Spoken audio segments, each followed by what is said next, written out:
پاکستان کی تاریخ میں ایک اور بلیک ڈے، ایک سیاہ دن کا اضافہ ہو گیا ہے۔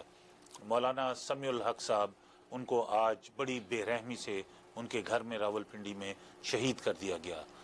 ہم اس کے بارے میں بڑی مختصراً گفتگو کریں گے، لیکن سب سے امپورٹنٹ چیز یہ ہے کہ ہم چاہیں گے کہ مفتی صاحب سے ہم ریکویسٹ کریں کہ مولانا سمیع الحق صاحب کی ان کے لیے دعائے خیر کی جائے۔ بہت ان کی خدمات ہیں پاکستان کے لیے بھی اور اسلام کے لیے بھی، بہت بڑے عالم دین تھے۔ تو مفتی صاحب، یہ بہت بڑا تکلیف دہ واقعہ ہو گیا پاکستان میں۔ یہ مختصراً کوئی آپ کو آئیڈیا ہے یہ کیا ہوا ہے؟ یہ اتنے ظالمانہ انداز سے خنجروں کے وار کر کے ان کو شہید کیا گیا۔ انا للہ و انا الیہ راجعون۔ سب سے پہلے میں ان کے اہل خانہ سے تعزیت پیش کرتا ہوں۔ ظاہر ہے کہ مولانا سمیع الحق صاحب جو ہے وہ امت کے ایک بہت بڑا اثاثہ تھے، اور میرے والد نسبت شہید اسلام مولانا محمد یوسف رضیانوی شہید رحمۃ اللہ علیہ کے ساتھ تو گویا کہ ان کی خاندانی ایک دوستی اور محبت تھی۔ ان کی وہ مجلس آرائیاں بھی مجھے یاد ہے کہ جب اکٹھے بیٹھ کے یہ لوگ اپنی جو ہے علمی گفتگو میں شریک ہوا کرتے تھے، بلکہ جو ہے میرے والد نسبتی کہ جو ہے وہ بہت سے مضامین جو صدر ایوب کے زمانے میں وہ لکھا کرتے تھے ڈاکٹر فضل الرحمان گورایا کے خلاف، وہ مولانا سمیع الحق صاحب الحق رسالے میں شائع کیا کرتے تھے، اور وہ حضرت سے ملنے کے لیے باقاعدہ کراچی تشریف لائے، اور جب لاتے تھے تو ملاقات ہوتی تھی تو میں بھی حضرت کے ساتھ ہی ہوتا تھا۔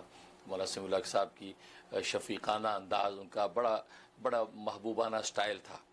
تو ایسے شفیق باپ کی حیثیت سے ایسے اسکالر جو امت میں بہت کم ہوتے ہیں، تو میں تہ دل سے دعا بھی کرتا ہوں، اور انتہائی دکھ اور صدمہ ہے کہ اس طرح بے رحمانہ طریقے سے اور دردناک طریقے سے ان کو شہید کیا گیا۔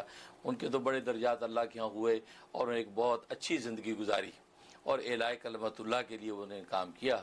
تو اللہ تبارک و تعالیٰ انہیں جنت الفردوس کا اعلیٰ مقام عطا فرمائے، اور ان کی خدمات دینہ کو قبول فرمائے، اور جو ان کی تعلیمات ہیں ان کی تعلیمات پر ان کے شاگردوں کو، ان کے مریدین اور متبعین کو عمل کرنے کی توفیق عطا فرمائے۔ آمین۔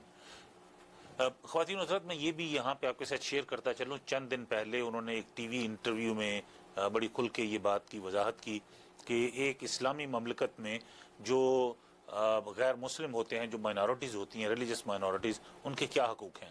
اور انہوں نے بڑے واضح طریقے سے یہ بات اور بڑا دبنگ انداز میں یہ بات کہی کہ آپ اسلامی مملکت میں جو غیر مسلم ہیں ان کو دعوی حق تو دیں، آپ ان کو دعوت حق تو دیں، لیکن اگر وہ اس کو اقرار نہ کریں، اس کو اسلام قبول نہ کریں، تو ان کو ہر طرح کی پروٹیکشن دینا ان کا حاکم وقت کا اور حکومت وقت کا کام ہے۔